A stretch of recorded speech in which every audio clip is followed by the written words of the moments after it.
Bien, analicemos ahora un problema C, ¿m? En donde lo que cambia ahora es que ingresa más al sistema, ¿sí? Para cambiar un poco. Se trata de una cinta transportadora, entonces, y acá hay una tolva que deja caer material a un ritmo de mdt. Y la cinta se mueve con velocidad v, hacia allá. Va. Y el material entonces cae ¿eh? Y es transportado hacia este sentido, hacia la derecha. Vamos a analizar dos casos. Primero, si la fuerza externa es igual a cero, vamos a suponer que no hay nada, ninguna fuerza externa, ¿qué va a pasar con el sistema? Bueno, fíjense, si la fuerza externa es igual a cero, me queda que dv dt, o sea, la aceleración que va a tener, la aceleración instantánea, dv dt, es 1 sobre m, ¿no? Por Brel de mdt. ¿Para dónde es la aceleración que sufre el sistema? Bien, la masa ingresa al sistema, por lo tanto, desde el punto de vista de masa, esta derivada es positiva. ¿Sí? De nuevo vamos a tomar un eje para allá, para resolver el problema. ¿Sí? Tenemos un eje en ese sentido. Bueno, dmdt es positiva. ¿Cuánto vale Brel? O mejor dicho, ¿para dónde es Brel? ¿Cuánto vale también? Fíjense que la que se mueve ahora no es la masa que ingresa, sino se mueve la cinta. Y es un tema de velocidad relativa que yo sé que es dificultoso para ustedes, pero tienen que aprenderlo bien porque es un tema recurrente en física, sobre todo en física 1. Yo, para ver la velocidad relativa, ¿qué tengo que hacer? ¿Se acuerdan que la velocidad relativa de egreso o ingreso a la masa? Tengo que estar en el sistema que se mueve, en el sistema que está ganando para una masa. Si estoy en un avión y veo una turbina, estoy parado en la turbina y veo cómo sale la masa de la turbina, los gases. Si estoy en la plataforma, veo BR, ¿se acuerdan? La velocidad relativa del hombre o de la bala respecto a la plataforma. Acá, ¿qué tengo que hacer entonces? Tengo que subirme dentro de la cinta, no verlo en el sistema del laboratorio, porque ya sabemos que eso no es, eso no es BRL, ¿se acuerdan? Era la famosa U, velocidad respecto al sistema fijo, que no me interesa, no lo vamos a resolver así, sino que tengo que ponerme, como es la velocidad relativa, ¿dónde tengo que ponerme para mirarlo? ¿Cómo tengo que observarlo? Dentro de la cinta. Si yo me subo a la cinta, yo estoy quieto respecto a la cinta. En realidad, ¿qué estoy viendo? Si yo uso la cinta como un sistema de referencia, veo que en realidad lo que ocurre es que la tolva se aleja en sentido contrario. ¿Está claro? ¿Sí? Entonces, lo que tengo que hacer es lo siguiente. Fíjense ustedes, ¿sí? La cinta se mueve para allá, este es el producto que cae, y si yo estoy en la cinta, en realidad veo que el producto se mueve en dirección contraria. ¿Está claro? Veo como que la tolva se aleja de mí, tomando como referencia la cinta. Entonces, ¿qué ocurre? La velocidad relativa, ¿cómo es? La velocidad relativa es negativa. Como ustedes ven, ¿sí? Es negativa porque es para allá, en realidad, la velocidad relativa. ¿Sí? Y es exactamente el módulo de la velocidad de la banda. ¿Está claro el tema? Porque estoy cambiando el sistema de referencia. Entonces, ¿cómo es la aceleración? Negativo y positivo, la aceleración es negativa.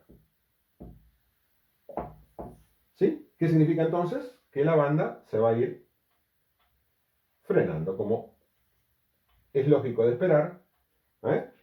¿Por qué es lógico de esperar? Porque analizamos hasta ahora sistemas donde el sistema pierde masa y se acuerdan que la aceleración es positiva y la velocidad aumenta. En este caso, si ingresa masa al sistema, tiene que ocurrir lo contrario. A un sistema que ingresa masa, entonces su velocidad tiene que disminuir. ¿Está claro? Esa es la idea. Ahora bien, este no es el caso de una banda, porque si se va frenando la banda, ¿para qué me sirve? En realidad, ¿yo qué quiero hacer con la banda? Quiero mantenerla, ¿qué cosa? ¿Cuál es la idea de la banda transportadora? Que esta velocidad sea entonces constante, ¿está claro? Porque si no, no me sirve. Una banda que se va frenando, al final va a terminar por detenerse. Y entonces quiero que la aceleración sea igual a cero. Saco la aceleración y la hipótesis va a ser esta, que va a ser el segundo punto. Entonces, segundo punto no es que la banda se frene, sino que la banda se mueve a velocidad constante. ¿Qué pasa entonces ahora? Si quiero que eso sea así, y esto es igual a cero, ahora, porque si la velocidad es constante, m de dt es igual a cero, como esto existe, ¿qué tengo que hacer entonces? Justamente esta fórmula, ¿cómo anda ahora? Tengo que agregar una fuerza externa. ¿Se dan cuenta ustedes? Porque si no, no. Si esto es igual a cero, esto no es cero, BRL de MDT no es cero porque hay una variación de masa. Entonces, para que igualar, si esto es cero, tiene que haber una fuerza externa. ¿Y de esta expresión qué hago entonces? Despejo la fuerza externa, como ustedes ven. ¿Y a qué es igual la fuerza externa? Menos BRL de MDT. Simplemente esa es la fuerza que hay que hacer entonces. ¿Sí? Hay que cambiar ahora todo el esquema y hay que hacer una fuerza para allá, una fuerza externa, que ya puede ser un motor, por ejemplo. ¿Para qué? Para mantener la velocidad de la banda constante. ¿Sí?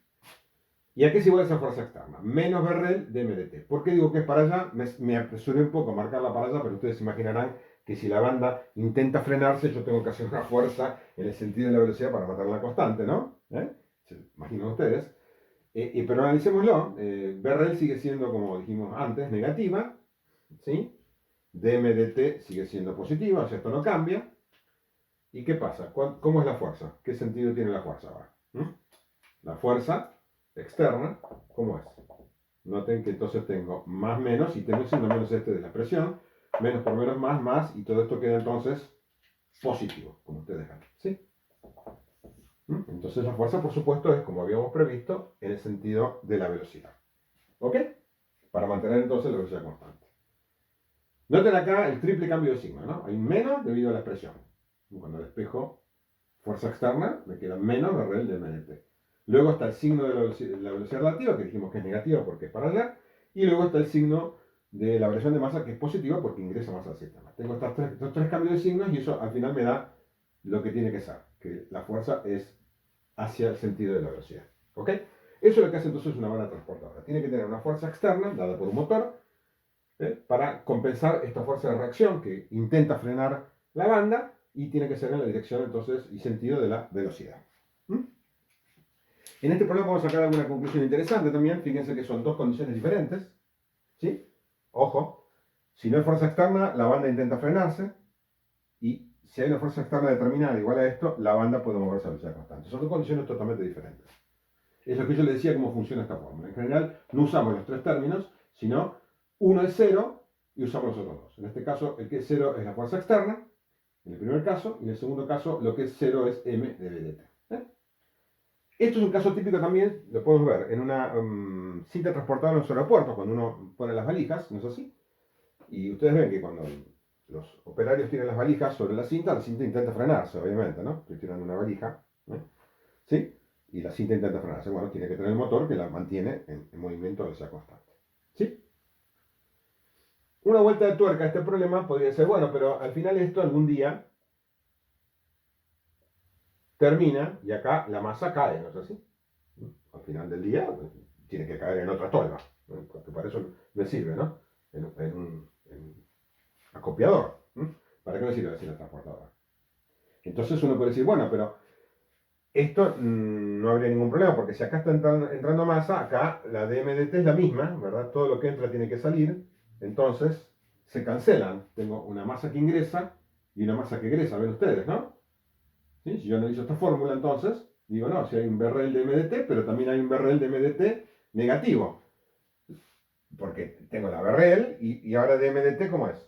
Es negativa y antes era positiva, entonces se van a anular los términos, ¿se dan cuenta, no? Estoy ingresando y egresando masa. Bueno, acá, esto si estamos en presencialidad podemos discutirlo. Acá no tengo esa posibilidad, lamentablemente. Así que lo que tengo que decir es que hay una trampa en este problema. Que esta masa no cae con una cierta velocidad relativa, sino la velocidad relativa de la masa que cae respecto a la banda es cero. ¿Por qué? Porque, como ustedes ven, si este es un pedazo de masa que cae, cuando cae, está animada de la velocidad de la banda, no es que tiene cero como acá. Acá, desde el punto de vista referencial del laboratorio, de la fábrica, esto tiene cero respecto a la velocidad y la banda se mueve para allá. Entonces, relativamente, dijimos que la masa es como se mueve para atrás. Pero acá, cuando cae, sigue todavía animada, es como un tiro oblicuo esto, ¿no? Sigue animada de la velocidad que tiene la banda. Entonces, en realidad, esto va a describir, si ustedes lo queremos hacer bien, en realidad, ¿qué va a escribir? Va a escribir una parábola, no es que va a caer a pique, no es que va a caer así, como entraba, sino que voy a escribir una parábola, y entonces, ¿qué va a ocurrir? Que la velocidad relativa de egreso, ¿cuánto vale? Vale cero. Esta es la banda que se mueve, esta es la masa, y cuando egresa, la velocidad relativa entre ambas vale, en el instante que empieza a caer, la velocidad vale cero. Por lo tanto, al ser cero la velocidad relativa, el hecho que pierda masa no afecta a la expresión. ¿Se entiende? Así que, ojo, ingresa masa con velocidad relativa, pero cuando egresa no hay velocidad relativa. ¿Ok? Por eso pasa ese fenómeno. Noten ustedes también que esto también se puede aplicar en algunos aeropuertos. Hay bandas para caminar. La gente que no quiere caminar se sube arriba de una banda transportadora como si fuera una escalera mecánica, pero horizontal, ¿no? O uno puede también, un tren que está pasando, se trepa al tren, ¿sí? ¿Y qué tiene que hacer entonces? Fíjense ustedes que si hay velocidad relativa entre la masa que egresa o ingresa, hay una fuerza, entonces, externa, que puede hacerlo, por ejemplo, si uno tiene una banda que va rápido y uno se sube de golpe, va a trastabillar, porque de golpe necesita esta fuerza, ¿no? Que únicamente la puede dar el rozamiento de los zapatos. Imagínense ustedes que tengo entonces una cinta transportadora, yo estoy acá al lado y pego un salto y me subo a la cinta transportadora, ¿no? Y esta es la velocidad que tiene la cinta transportadora. ¿Qué va a ocurrir? Que necesito esta fuerza entonces. Esta es dmdt, es mi masa, y en el tiempo que yo salto, y de acuerdo a la velocidad relativa, que es esta velocidad, como ya sabemos, va a requerir una fuerza acá. Y la única fuerza que me puede dar, ¿quién es? Es el rozamiento, esta fuerza externa, el rozamiento entre mis pies y la banda, ¿no? Si no me voy a caer. ¿Ok? Esto sí, supongamos que siempre se sigue moviendo bastante, ¿no? Lo dijimos. Es parecido a este esquema. ¿Sí? Entonces, si esto ocurre así, hay un problema. ¿Sí? ¿Qué tengo que hacer yo para evitar esto? ¿Qué harían ustedes? Bueno, siempre la pregunta alguien puede contestar.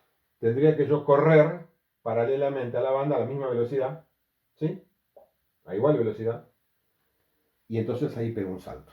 No es lo que se hace. Uno acompasa a la misma velocidad va, que la banda, transportadora o lo que fuere, y salta cuando las velocidades son iguales. ¿Qué pasa ahí? No pasa nada. ¿Por qué? Porque si las velocidades son iguales, ¿cuánto vale RL? Esta velocidad vale entonces, si son iguales, vale 0. Y al ser 0, no hay ninguna fuerza de reacción. ¿Se entiende? ¿Mm? ¿Sí? No pasa nada, no siento ninguna reacción, porque la velocidad relativa es 0. ¿Está claro? Eso es lo que uno hace entonces cuando hay una cinta o inclusive si uno quisiera apoyar una valija en la cinta transportadora, conviene apoyarla y acompañarla. O al revés, cuando la retiro de la cinta transportadora, uno normalmente no la retira directamente así, porque entonces hay una velocidad relativa, ¿no? Sino que la acompaña. Todo ese tipo de acompañamiento es para reducir, o idealmente hacer 0, la velocidad relativa de ingreso o egreso de la masa.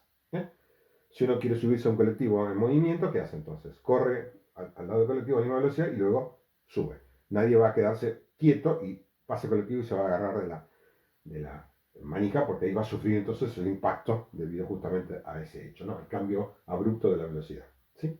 Justamente a ese cambio. Entonces, bueno, de esto sacamos un montón de ideas, de qué pasa cuando el sistema ingresa masa o egresa, y también no solamente importa entonces el ingreso o egreso, sino también, y es muy importante esto, la velocidad relativa de ingreso y de egreso.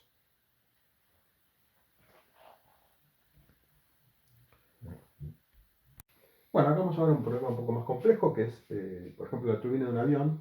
Más complejo digo porque es un problema donde entra y sale masa, ¿sí? Entonces vamos a ver cómo funciona esta fórmula con más de un factor de entrada o salida de masa, ¿sí? Hasta ahora hemos hecho solamente esta ecuación con o ingreso o egreso, ¿sí? Ahora vamos a ver qué pasa con este caso. El problema dice así: tengo una turbina de avión que avanza para allá a 180 metros por segundo, es la velocidad del avión, vamos a suponer que es constante, en un instante dado, y entra aire a una tasa de ingreso de 70 kilogramos por segundo, que esto sería el delta M sobre delta T en este caso, ¿no? Y entra combustible también a 2,9 kilogramos por segundo, eso se comprime y salen los gases por la tobera trasera de la turbina a una velocidad de escape de los gases de 490 metros por segundo. ¿Sí? Esa es la idea. Así funciona una turbina, muy sencillo. Muy sencillo teóricamente, ¿no? Obviamente. Con aire, con combustible, se comprime y salen los gases. Entonces, la pregunta que me hace el problema es cuál es el empuje de la turbina y qué potencia tiene ese motor. El empuje vendría a ser lo que llamamos acá fuerza de reacción o este factor que está acá, ¿sí? En este caso no hay fuerzas externas, no me las considera, no me las pregunta, no me da el dato, nada, y tampoco me habla de esto. Así que tengo que suponer que si el avión digamos, viaja a velocidad constante, teóricamente entonces esta fuerza de reacción, ¿qué hace? Lo que hace es compensar la fuerza externa para que la fuerza total sea cero y se mueve a velocidad constante, ¿no? Si alguien se mueve a velocidad constante, obviamente entonces digamos, la fuerza que hace de la turbina compensa la fuerza externa, el rozamiento del aire y el avance del avión, ¿no? Lo que supone el avance del avión. Entonces, lo único que tenemos que calcular, lo que nos pide el problema es calcular el empuje, insisto, se puede llamar empuje o reacción de la turbina, es este término, BRL de MDT. El empuje BRL de MDT. Bueno, en este caso, como dijimos, tenemos tres masas. Ingresa aire, ingresa combustible, ingresa gases. Por lo tanto, lo hago en tres cosas separadas. Como ven ustedes, en la misma expresión tengo DTs distintos, distintas masas que entran y que salen, y distintas velocidades relativas. Por lo tanto, lo hago en tres partes. Entonces digo que la fuerza de empuje, lo puedo tomar esto, insisto, como delta, porque vamos, se mueve velocidad constante y todo constante esto. Entonces digo que el empuje es la velocidad relativa del aire por la masa del aire respecto al tiempo, la variación de masa respecto al aire respecto al tiempo, más la velocidad relativa del combustible por digamos, la variación de masa del combustible, más la velocidad relativa de los gases por justamente la velocidad, perdón, la masa de los gases respecto al tiempo. ¿Sí? Bien, es bastante simple la expresión, es solamente repartir esto que antes solamente era uno en tres partes. Insisto, porque tengo tres masas: aire, combustible y gases. Bueno, ahora viene el problema, es que reemplazar los valores que tenemos a ver qué nos da. La fuerza de empuje, entonces, ¿cuánto va a ser? Velocidad relativa del aire. ¿Cuánto es velocidad relativa del aire? En realidad, el avión avanza para allá y el aire se supone quieto, ¿no? No hay viento, ¿no? Entonces, en realidad, ¿qué pasa? ¿Cuál es la velocidad relativa del aire? Recuerden que siempre la velocidad relativa que tengo que medir es siempre yo suponiendo que estoy montado o estoy fijo en el sistema de masa variable. Entonces, si yo estoy en la turbina, a mí, ¿qué me parece en realidad? No es que yo avanzo a 180 metros por segundo, sino que el aire avanza hacia atrás a 180 metros por segundo. Es como cuando uno va en un auto y saca la cabeza por la ventanilla, el aire le pega a la cara, ¿no? Parece que el aire fuera para atrás, ¿no? Es velocidad relativa, por supuesto. Siempre está el problema ese, ¿no? Que para resolver bien estos problemas hay que entender bien lo que era velocidad relativa, que ya lo vimos en cinemática. A lo mejor es un tema que no vieron bien o dejamos pasar por alto, ahora lo tienen que aplicar a fondo todo esto, porque si no, no van a poder resolver el problema. Entonces, insisto, desde el punto de vista de la turbina, el aire se mueve para atrás. Entonces la velocidad relativa es negativa, como ustedes ven, menos 180. ¿Sí? Ojo con eso. Estoy suponiendo el eje para allá, ¿no? Siempre, a veces, yo les insisto que ustedes lo pongan, a veces yo también me olvido de ponerlo, pero bueno, el eje positivo para el lado de la derecha, entonces la velocidad es negativa. Por 70. ¿70 qué es? Delta de meso, delta es dato. La masa que entra. No he puesto unidades, ustedes ven acá que esto da Newton, metro por segundo por kilogramo por segundo da metro por segundo por kilogramo sobre segundo cuadrado, así que si uno usa unidades de metro por segundo y kilogramo por segundo, esto da Newton. ¿Sí? Entonces, tenemos, repito, la velocidad relativa del aire que ingresa a la turbina por la masa de aire que ingresa a la turbina. Más la masa del combustible por la velocidad relativa del combustible. ¿A qué velocidad relativa viene el punto crítico? ¿A qué velocidad relativa? Acá entra el combustible al avión. No lo puse porque parece que no es ningún dato. No tengo datos sobre eso. ¿Sí? Fíjense, tengo datos de velocidades, pero no tengo este dato. Bueno, insisto nuevamente, en las clases presenciales se puede discutir algo de esto. Aquí les tengo que dar la solución. El combustible va dentro del avión, obviamente, entonces la velocidad relativa es cero. Va a las alas, al lado de la turbina, entonces no hay velocidad relativa del combustible respecto al avión. Por lo tanto, esto es cero. Es interesante ver acá que aunque esté ingresando más al sistema de la turbina, como la velocidad relativa es cero, no afecta. Bien. Más entonces ahora la parte de escape. ¿Cuál es la velocidad relativa de los gases de escape? De 490 metros por segundo para allá, respecto a la turbina. Bueno, negativa también, ¿sí? Fíjense que ambas velocidades son negativas.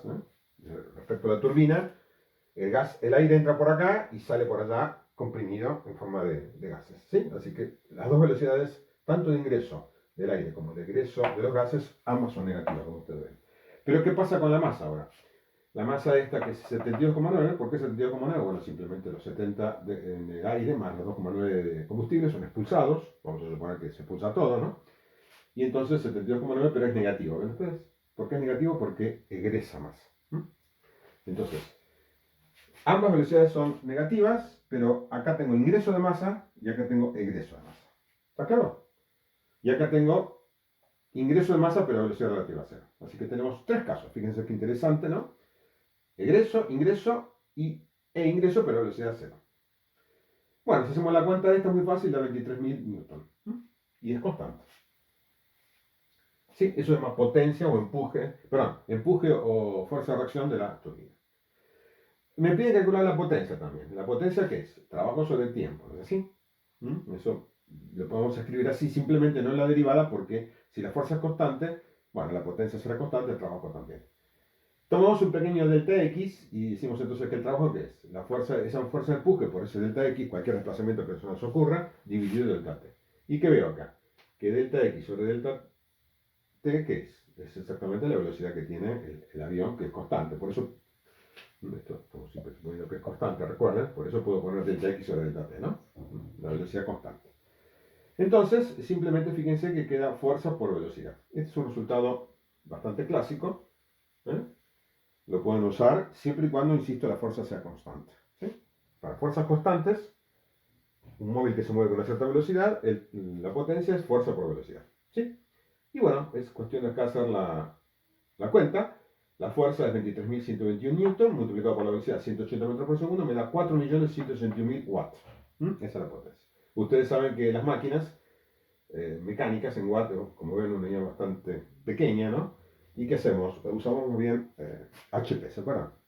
Entonces, con la equivalencia de un HP 746 watts, pasamos mejor a HP y me da 5.578 HP, que es normalmente el problema bastante real, es la potencia media de una turbina de avión mediano, de 737, una cosa así, un Boeing 737, la potencia más o menos de ese orden. ¿Ok?